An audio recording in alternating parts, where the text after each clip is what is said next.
We come now to the 10-minute rule motion. Eddie Hughes.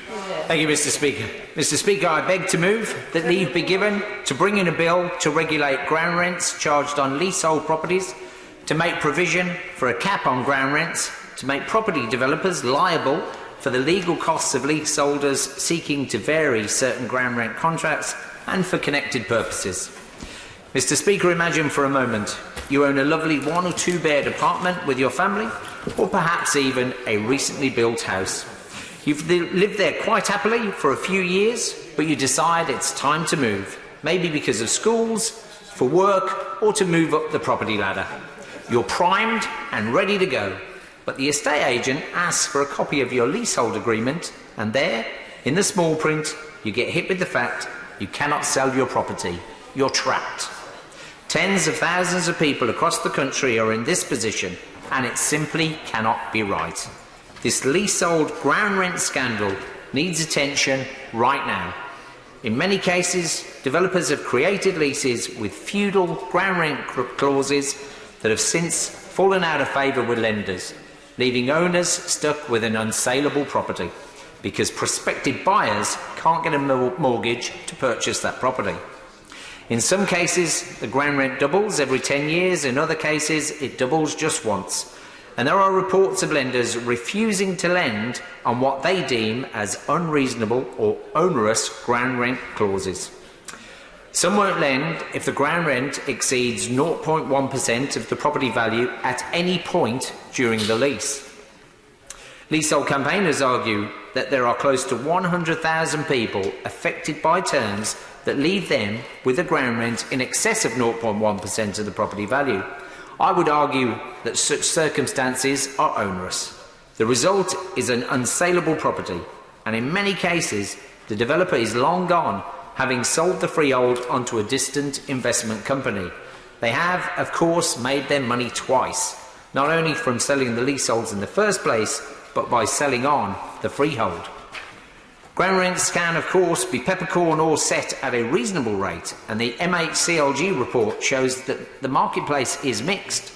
But I think it's important to clarify that ground rates have nothing to do with the maintenance of a building. They are simply an income for the freeholder.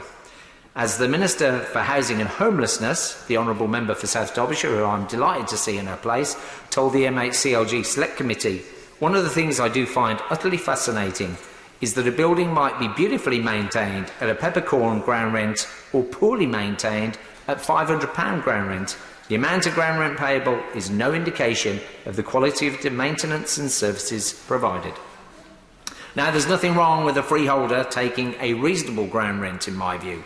But when the ground rent becomes onerous and stops someone from being able to sell their home, that's when it becomes a problem. The rights between freeholder and leaseholder need to be redressed. The Select Committee commented, any ground rent is onerous if it becomes disproportionate to the value of a home, such that it materially affects a leaseholder's ability to sell their property or obtain a mortgage. In practical terms, it is increasingly clear that a ground rent in excess of 0.1% of the property value or £250, including rents likely to reach this level in future due to doubling or other ground rent review mechanisms, is beginning to affect the saleability and mortgageability of leasehold properties. My bill seeks to address this. The result of developers selling on the freehold to investors is that some freeholders are remote, uninterested in helping out their leaseholders, or those that do are charging unfair fees and legal costs for what should be a simple solution. I know of one such scenario where there is a £180 charge just to discuss terms with the freeholder. The freeholder could, of course, just ignore the problem or say no. There's currently no obligation on the freeholder to help sort out the problem except that of goodwill. It cannot be right in 2019 we have leasehold properties unable to be sold because of ground rent clauses. Behind each problem is a person, an individual, a family, a couple, or perhaps a small investor. They do not deserve to be forgotten and left high and dry, trapped indefinitely with their property. So what can be done? In the case of apartments, currently the law allows 50% of leaseholders in a block to get together to buy the freehold. Quite a task, and a long and expensive process if you just want to sell your property.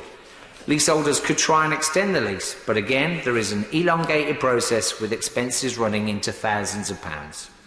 There's also the possibility the leaseholder negotiates a variation lease with the freeholder. This is also costly, and there is no onus on the freeholder to do the deal. It is, however, probably the simplest solution, but with prohibitive expenses and no obligation on freeholders to engage, we have a postcode lottery of failure and success. The Select Committee noted the options for leaseholders with onerous ground rents are limited. House owners are entitled to pay to enfranchise after 2 years of ownership, thus removing any obligation to pay ground rent, onerous or otherwise. However, this would only be possible if the cost of enfranchisement is both reasonable and affordable for the house owner. Flat owners similarly are entitled to enfranchise, although this is a much more difficult process, requiring the consent of 50% of the owners in a residential block. Otherwise, leaseholders are reliant upon the benevolence of their freeholder to remove unreasonable terms. That's why I'm proposing this private member's bill.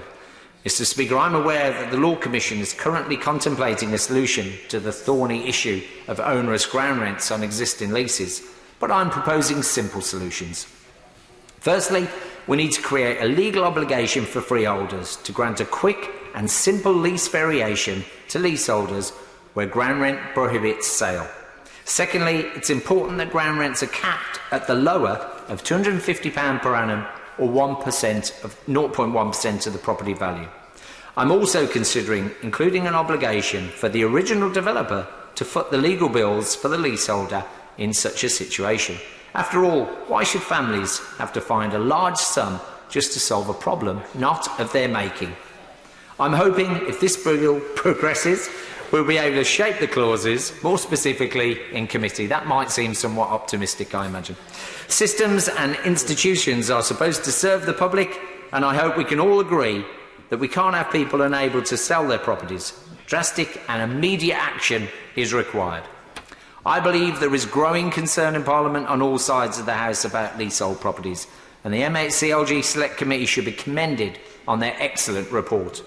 I'm also pleased to see the Competition and Markets Authority have taken this issue on board and are looking at mis-selling in this arena. I hope the Government and the Select Committee will keep this under further review.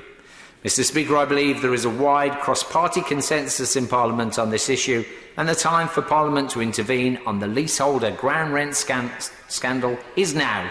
I hope members will help me to change the law to restore fairness in this sector and stop people from being trapped in unsaleable properties. Order. The question is that the honourable member have leave to bring in the bill. As many as are of that opinion say aye. Aye. Of the contrary, no. I think the ayes have it. The ayes have it. Who will prepare and bring in the bill? Kevin Hollinrake, Mr. Ed Vasey, Bob Blackman, Teresa Pearce, Andrew Lewer, Matt Weston, Siobhan McDonough, Mary Robinson, Mohammed Jazim, Mr. Tamanjeet Singh Desai, and Neil O'Brien, and myself.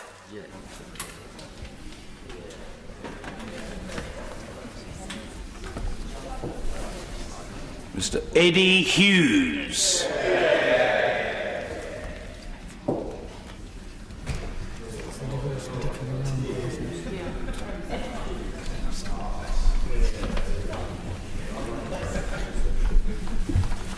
Ground Rents Leasehold Properties Bill. Second reading what day? Tomorrow. Tomorrow. Thank you.